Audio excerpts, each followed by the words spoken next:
কংগ্ৰেছৰ নমিনেশ্যন দিয়া যিদিনাখন লাষ্ট ডেট আছিলে আপোনালোকে দেখিব সেইদিনাখন ৰাজীৱ ভৱনত কেনেকৈ গোটেই গুৱাহাটীখনতে চমৰীয়া গৰৈমাৰী বৰপেটা ধুবুৰী খালি মিয়া মানুহে ভৰ্তি হৈ গ'ল। তেওঁলোকে কৈছে যে 700 মানুহে টিকট খুজিছে, লিষ্টখন প্ৰকাশ কৰক।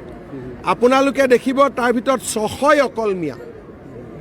যোৱাকালি কংগ্ৰেছৰ হিন্দু ল'ৰাজনে মোক হোৱাটছআপ কৰিছে যে দাদা আমাক বচাওক, ৰাজীৱ ভৱনত আহিলে যেন কোনোবা এটা মছজিদতহে নামাজ পঢ়িব আহিছোঁ তেনেকুৱা লগা হৈছে। তেওঁলোকে সংখ্যাটো দিছে, নামখিনি প্ৰকাশ কৰা নাই। আপোনালোকে তেওঁলোকক কওক যে আমাক নামখিনি দিয়ক, কোনে কোনে টিকট খুজিছে। 750ৰ ভিতৰত 600 মান অকল মিয়াই টিকট বিচাৰিছে আৰু 50,000কৈ মিয়াই টকাও দিছে ৰাজীৱ ভৱনত। ঘূৰাই নাপাওঁ বুলি জানিও দিছে। পুঁজি সংগ্ৰহ নহয়, মিয়াই বিজেপিক হৰুৱাবৰ কাৰণে সেইটো একচুৱেলি দানে দিছে।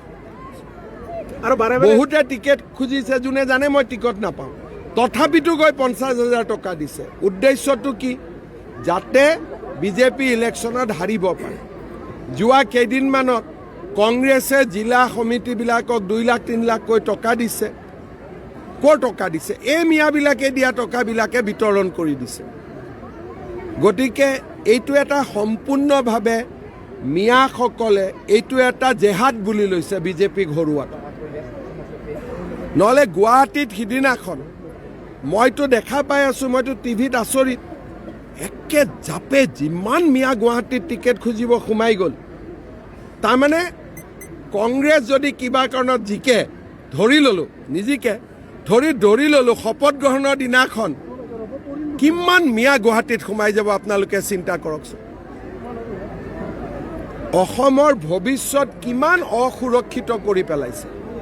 ময়ো আছিলোঁ, তেতিয়াও মুছলিম মানুহে টিকট খোজে, মিয়া মানুহে টিকট খোজে, আচৰিত নহয়। কিন্তু এনেকৈ মানুহ লৈ গুৱাহাটীত আহিব আগত ভয় কৰিছিল, এতিয়াতো ভয় ভীত নোহোৱা কৰি দিলে। আমাৰ নেতাই পাকিস্তানী, গতিকে আমি কিয় বহি থাকিব লাগে?